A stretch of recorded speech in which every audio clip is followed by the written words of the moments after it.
your pulse and turn off your phone. Get ready to be entertained. The Bronx Edulution is back, and we've got more youth voices, educational partnerships, exciting global discoveries with Alexi Gingertopolis, dollar store science experiments with Dr. Whitey Black, and tons of ways for you to engage with us as we bring laughter and knowledge right to your doorstep. Me and the crew welcome you to Season 3 of the Bronx Edulution. What's up, creative family? Welcome to another episode of the Bronx Edulution. My name is Timothy Stone Dancer Coleman. I am the Director of Education here at BronxNet, as well as being the host of this amazing show. Thank you so much for joining us. You know, there are so many of you that have been with us since the inception of our program, and you've seen it grow and develop, and we're adding in more new segments every time just to keep it entertaining. And today is, another one of those days where we've got some real special things in store for you. Our overall theme for today is kindness is contagious. So we're gonna have a couple of read-alouds. We're gonna have a great story from Alexi Gingertopolis, our world traveler and friend. And then we're gonna wrap up the show. So thank you again for joining us. We look forward to all of your emails. Don't stop letting us know how these shows are impacting you, your children, and the family at large. We'll be right back after this.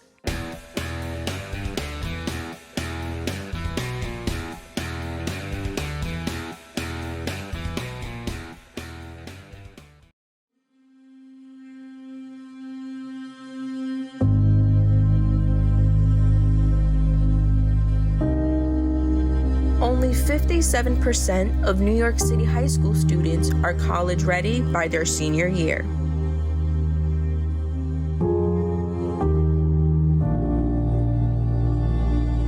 "55% of high school graduates either have no plans to attend college or are uncertain that they will ever attend.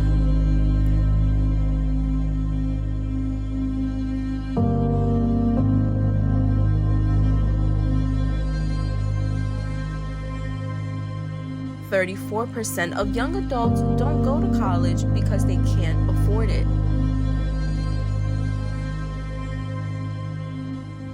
Discover what's possible. BronxNet's education programs, internships, and opportunities help engage and inspire Bronx youth and beyond to pursue their passions.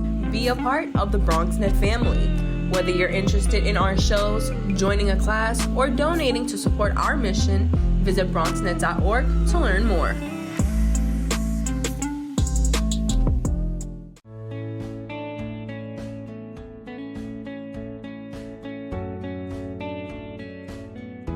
The Bronx Edulution.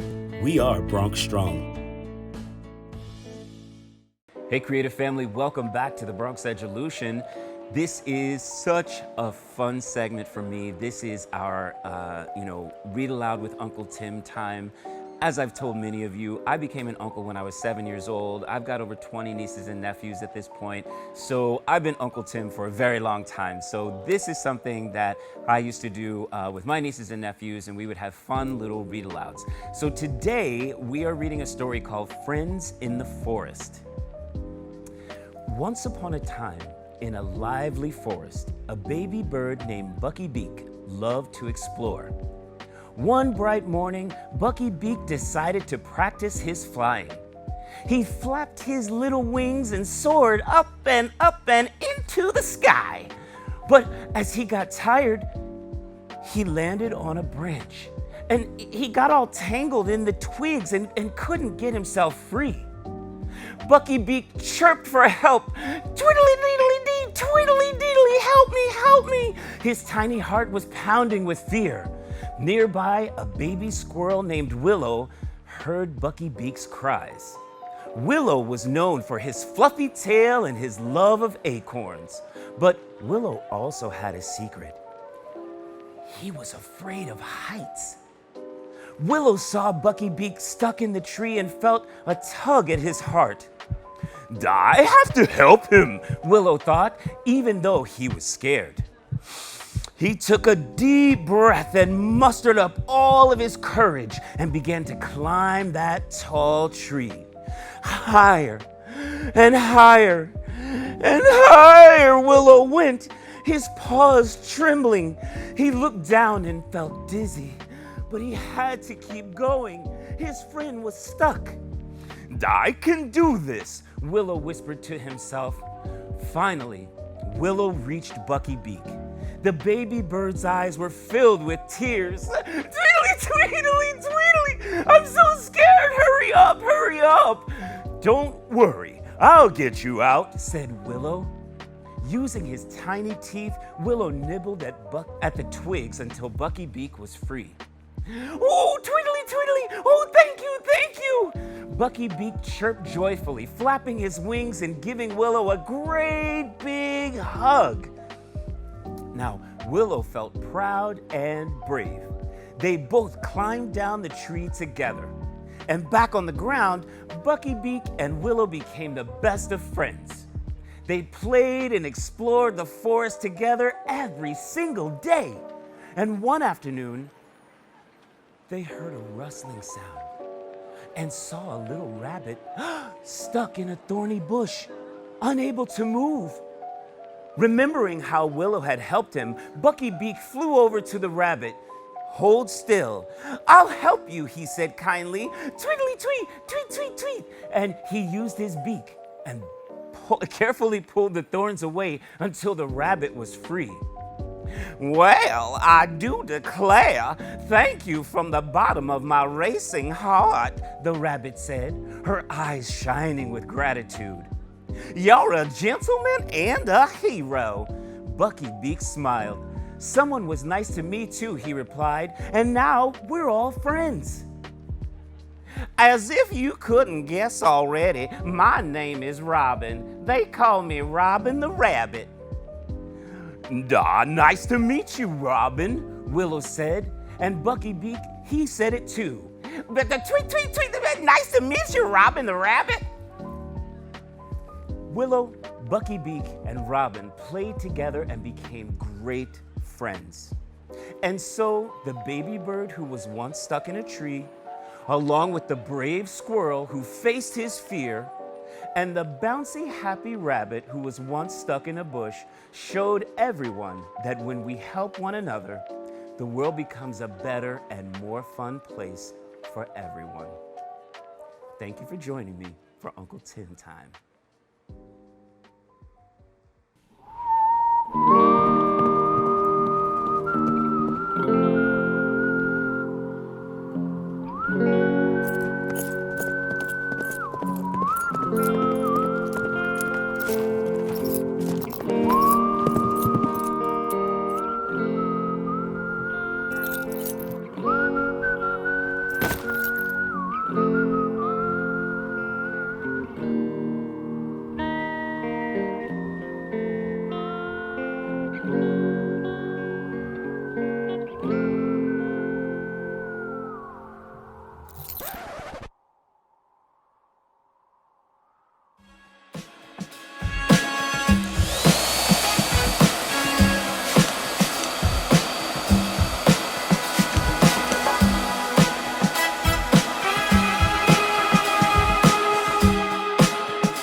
There is no better teacher than adversity.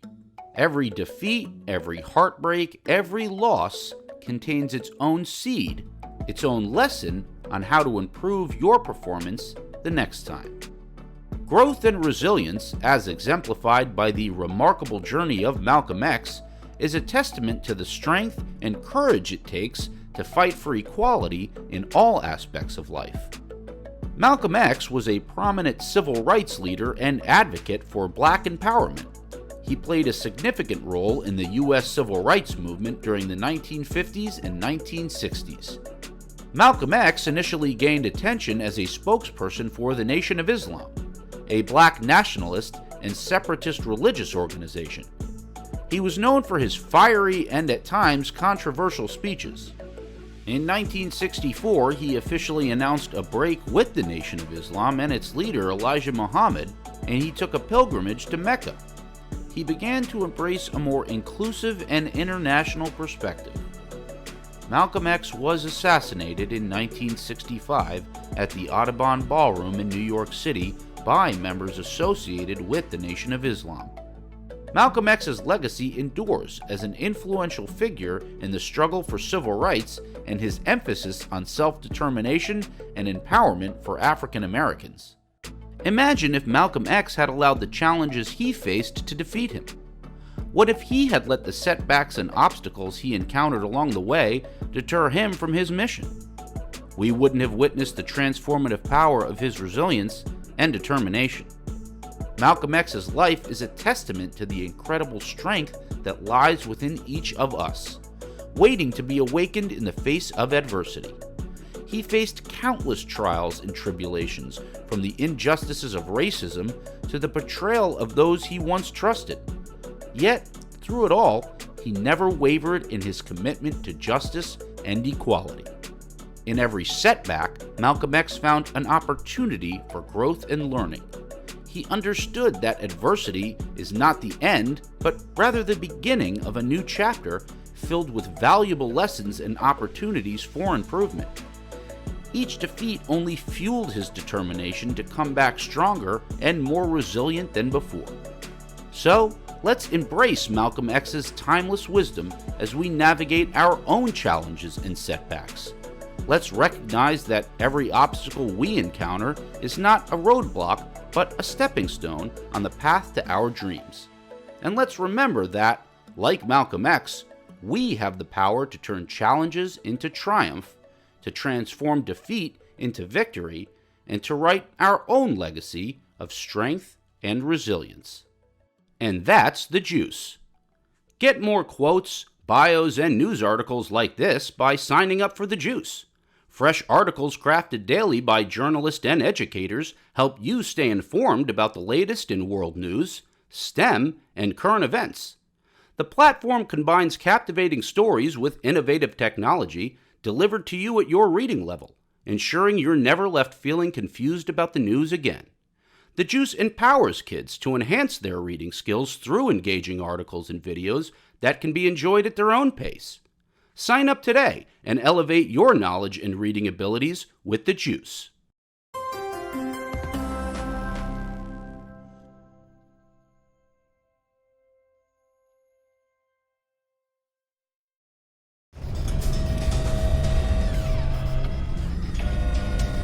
The Bronx Edulution. We are Bronx Strong.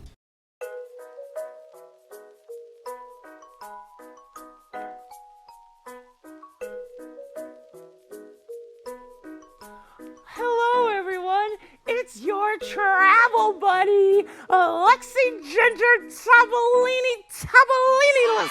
It's Alexi. It's just Alexi Gingertopolis. Oh, yeah. Today, we're heading to a place that's right in the heart of America. Can you guess what state is in the heart of America? Nebraska. It's gonna be phenomenal. Get ready to explore the Cornhusker State with me. All we need is Google Earth map and a little bit of curiosity. So let's go! First stop, Omaha. Did you know Omaha is famous for its amazing zoo? The Henry Dorley Zoo and Aquarium is one of the best in the world. You can see everything from desert domes to underwater tunnels. It looks like it's a must visit. Omaha is known for its delicious steaks. So if you're not a vegan, then this is the best place to visit after your divorce is finalized. Yummy, yum, yum, yum. Next, let's head to Lincoln, the state capital. Here, you can see the Nebraska State Capitol building. It's beautiful. It's stunning. It's got an observation deck that gives you an amazing view of the whole city because they don't have skyscrapers. Wow. I can see everything. Now, let's talk about something Nebraska's famous for. I don't know if your heart can take it. It's corn!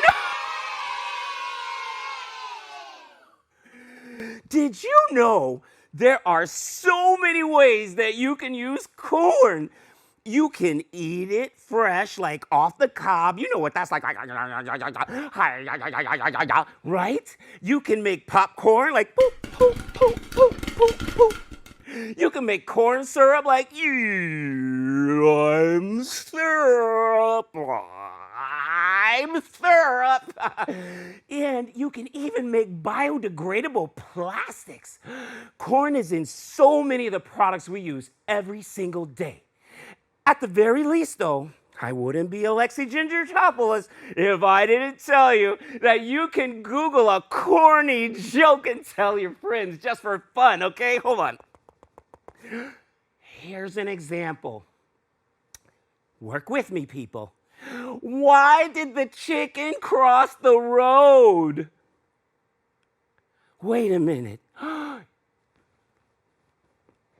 Because it wanted to peck the corn. Peck, peck, peck, peck, peck, peck, peck, peck, peck, peck. What a corny joke. You must be from Nebraska, too. Oh, my God. Nebraska is just so much fun, right? Oh, it's just so cool. Okay. So now, if you're looking for a fun family activity, visit the Arbor Day Farm in Nebraska City. It's a beautiful place where you can explore orchards and go on nature trails and even climb into a tree house. I want to climb into a tree house, por favor. It's so exciting for a perfect day out. Okay, I hope you enjoyed this virtual trip to Nebraska. It has literally wiped me out, but I have had such a good time. There's so much to see and so much to do in this amazing state. For information, visit the tourism website at visitnebraska.com. Until next time, see you, lady. See you, lady. Oh, now I'm saying corny stuff. Oh, my God, Nebraska's infected me. See you later, everybody. 19.7% of Bronxites currently experience food insecurity. Meanwhile, instead of these nice, colorful foods, this is the best food that they have access to. If this sounds like you, there are a bunch of resources to get healthy food for free or cheap. If you want to help, you might consider donating or volunteering in one of these places. Community fridges like this one are all over the city and allow New Yorkers to conveniently donate extra food to people who might need it. Go to this link and find your nearest one. Food banks and pop-up events like these provide millions of healthy meals to families in need. These organizations are distributing meals to Bronxites as we speak and are always accepting donations and volunteers.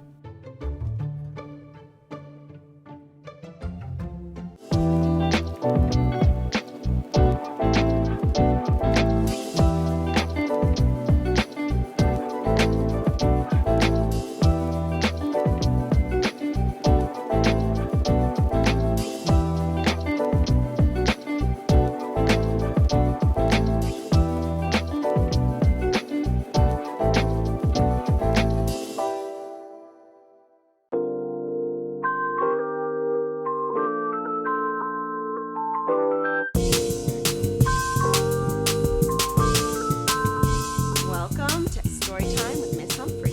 Today we're going to read The Gift of the Ladybug, written by Carol Mack and illustrated by Evie Shelva.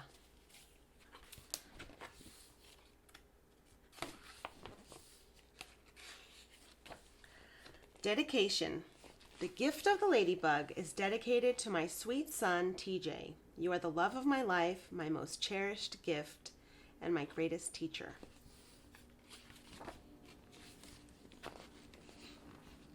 In a quaint village with cobblestone streets, charming shops, and glowing homes, there lived two horses that were very much in love.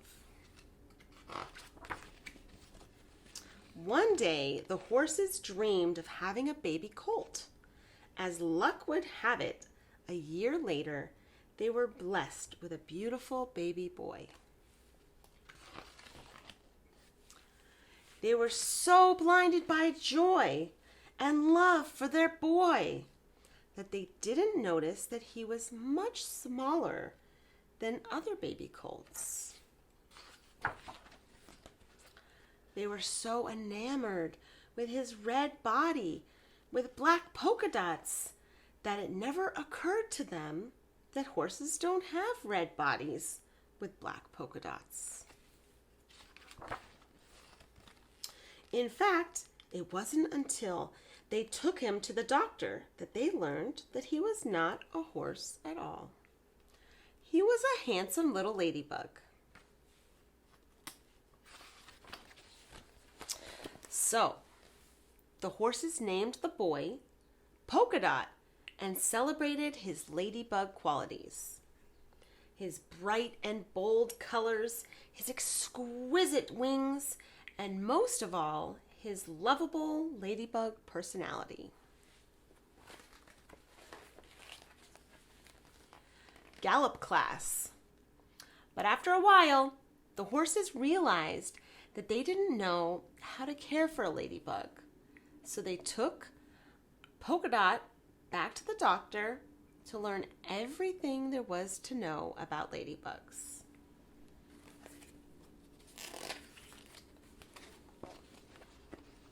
Ladybugs.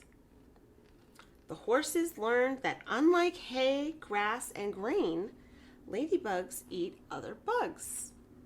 Yuck. The horses learned that instead of trotting and galloping, ladybugs fly. And the horses learned that unlike their own big and strong bodies, ladybugs' bodies stay tiny and delicate. And then the horses were given the most difficult news of all. They learned that unlike their long and hard-working lives, ladybugs live short and sweet lives. After learning all about ladybugs, the horses cried and cried and cried. They cried because their ladybug would never taste sweet hay or fresh grass. They cried because their ladybug would never trot in the sun or gallop through the fields. And most of all, they cried because their ladybug would never live as long as they would.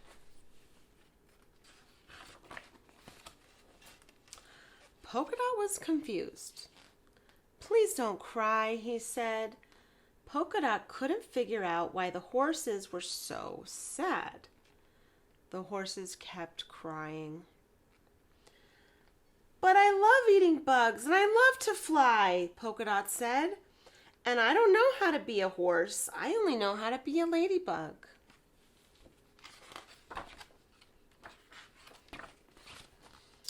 The horses realized that Polka Dot was right. They realized that it was okay for Polka Dot to be a ladybug and that he would never be a horse. Being a ladybug was wonderful too.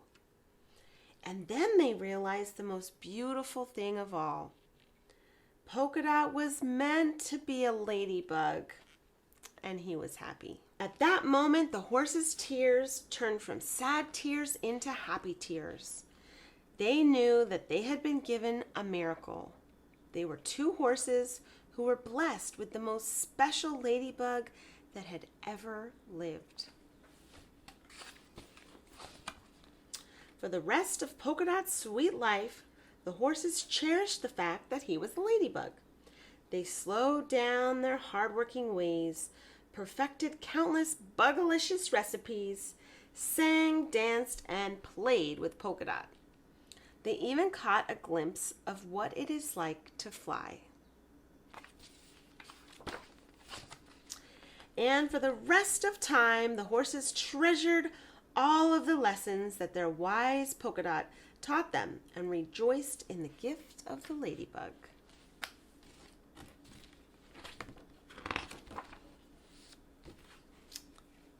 And that is the gift of the ladybug. And Carol Mack lives right here in Brooklyn, New York. Thanks.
Bronx Edulution. We are Bronx Strong. All right, creative family, that wraps it up for another episode of the Bronx Edulution. Thank you so much for joining us. We hope you've had fun. We hope that you've been able to see that kindness is contagious, right? Our story with Friends in the Forest echoes some of the same type of energy and feel that we get from Alexi Gingertopolis. We've also had another reading that we put in the show for today, so I hope that you are able to take these messages, create great, wonderful, meaningful conversations with your family, and please join us next time right here on the Bronx Edulution.